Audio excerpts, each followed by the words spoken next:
Vamos a analizar el discurso. ¿Hasta qué punto desde el liderazgo un discurso puede guardar una relación coherente con un momento dado?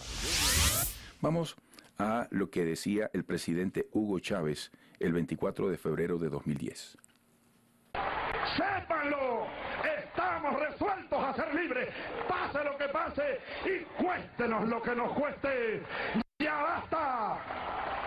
¡Ya basta de tanta mierda de ustedes, yanquis! ¡Ya basta! Porque aquí estoy de pie con el pueblo libre soberano de Venezuela.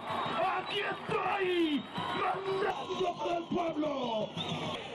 Queremos la verdad por delante, y por eso, a partir de hoy, el pueblo de Venezuela estará en la calle hasta el 3 de diciembre, cuando conquistemos la victoria de todo el país. Yo invito a cada uno de ustedes a que se prepare, a que se forme, a que esté listo, porque el modelo que viene es el modelo que cada uno de ustedes quiere. Bueno, amigos, la promesa, el compromiso que en tiempos preelectorales adquiere una sensibilidad muy especial en la manera en que lo capta la sociedad. Hemos escuchado ejemplos, estábamos escuchando a Enrique Capriles, antes a Manuel Rosales, a Nicolás Maduro y tal como lo presentábamos al presidente Chávez. Un ejemplo del discurso político utilizado por candidatos presidenciales y presidentes de Venezuela en los últimos 18 años. El discurso político, históricamente hablando, ha sido herramienta útil en todo el desarrollo de la política, los liderazgos, la lucha por el poder, la representación de las intenciones de cada líder en la etapa de la persuasión y captación de simpatizantes, para luego convertirse en instrumento de justificación de acciones derivadas de la gestión pública. Por supuesto, entre la promesa y el cumplimiento de la palabra, a veces hay un tramo sin un destino preciso. La locución como herramienta fundamental de socialización contempla la intención primaria de establecer los enlaces que se han de construir entre el liderazgo político y la sociedad. Es a través de su comunicación política como la sociedad democrática establece sus propias formas de relación con el poder que, una vez obtenido, es convertido en herramienta fundamental para la concreción de las ideas antes establecidas en promesas. Bueno, me acompaña el doctor Fernando Egaña, abogado, fue ministro de Información, articulista, profesor universitario. Fernando, bienvenido, buenos días. Gracias, Eduardo. Bueno, mira, la credibilidad es fundamental, quizás es una de las más grandes crisis en este momento, confianza, credibilidad, que la palabra guarde coherencia con lo que pasa. En este momento es posible, desde el discurso político, por ejemplo, negar la contundencia de este caos, de esta situación que vive el país. Bueno, lamentablemente sí, porque tanto desde el oficialismo como desde la oposición oficial se niega esa realidad. Y se niega esa realidad cuando se insiste en un camino que llaman ellos de diálogo político para encontrar soluciones a una realidad que pasa por debajo de la mesa en ese discurso.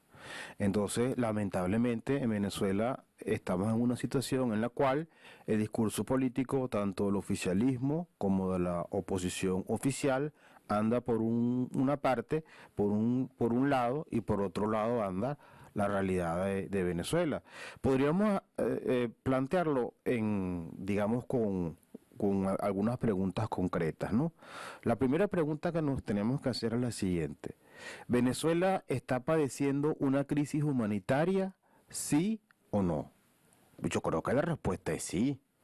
Primero, porque somos uno de los países más violentos del mundo por la escasez de alimentos, medicina, de todo tipo de productos, y por la hiperinflación, etcétera, etcétera. Dos, esa crisis humanitaria vino por ósmosis, cayó del cielo, o es consecuencia del régimen político que impera en Venezuela.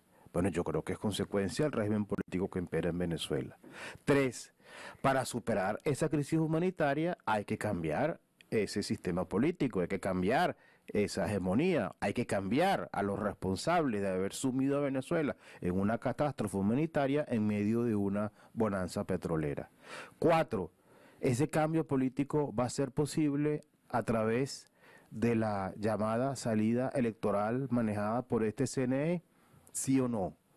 Pues yo creo que la respuesta es, como lo acaba de decir lo acaba de corroborar la Conferencia Episcopal de Venezuela, no es posible un cambio político a través de esas llamadas elecciones ilegítimas, inconstitucionales, etcétera. Entonces, ¿qué es lo que hay que hacer? Lo que hay que hacer es apelar a muchos de los mecanismos que consagra la Constitución formalmente vigente de 1999 para producir un cambio político que permita cambiar la hegemonía que sojuzga a Venezuela y que le permita, por lo tanto, al país, por lo menos tener la posibilidad de empezar a subir la cuesta de la catástrofe humanitaria y salir. Porque no hay derecho, Eduardo, y no hay derecho... Le digo a los estimados oyentes, que Venezuela esté como está, con el barril de petróleo en $70. No hay derecho, porque cuando el señor Chávez empezó su primer gobierno, en 1999, los precios internacionales del petróleo, incluyendo por supuesto los de Venezuela, estaban en $7. Y Venezuela no es que fuera un país boyante, no, pero aquí no faltaba nada. No sobraba nada tampoco, pero no faltaba nada. No había escasez, no había hiperinflación y la inseguridad estaba relativamente contenida. Hoy en día, con el petróleo 10 veces más en términos nominales, en $70, Venezuela está en una situación no ya de crisis humanitaria, sino de catástrofe humanitaria. Y eso no hay derecho. Y eso hay que cambiarlo. Y eso no se va a cambiar por unas elecciones manipuladas y organizadas por el gobierno a través de su instrumento electoral, que es el CNE.